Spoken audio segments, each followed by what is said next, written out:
But maybe you can give us po an updated situation report dyan po nangyayari po dyan sa ating mga kababayan sa Mayon, sa Maynaga. So as of ngayon nga, no, ongoing yung alert level 3 ng Mayon and tuloy-tuloy yung suporta ng national government sa LGU in terms of making sure na number one, yung ating permanent danger zone ay wala talagang tao, no human activity.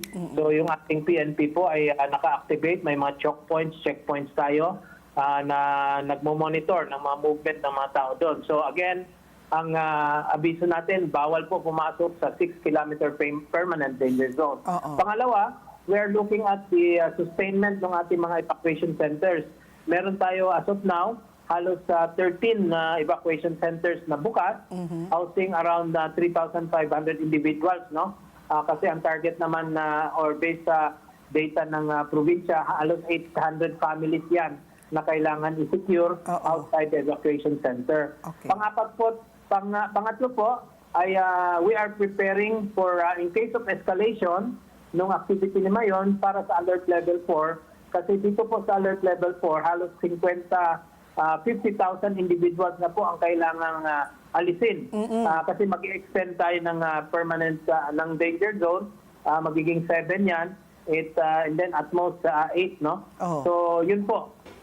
Yun po tatlong bagay ginagawa natin ngayon. So far, we were assured by the governor na wala na pong tao doon sa loob ng 6-kilometer permanent danger zone. Okay. And yung pagsusustain na lang sa kanila sa mga evacuation center.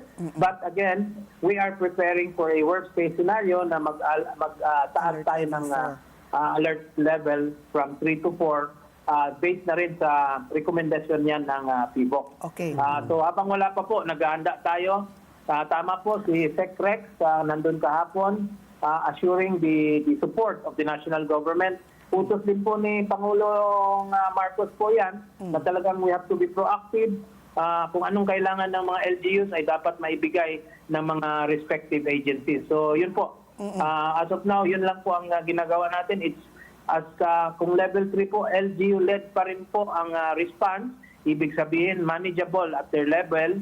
So we're just catering to some 3,500 families, no? Okay. But of course, nandyan yung panganib ng ashfall. So nararamdaman or nakaabot yan sa ginubatan, lalabas yan sa permanent danger zone. And of course, binabantayan natin yung weather kasi pag tuloy-tuloy yung ulan, baka po gumalaw yung mga lahar, lumalampas din po yan sa 6-kilometer danger zone. So yun po ang mga bagay na pinagbigyan natin pansin ngayon.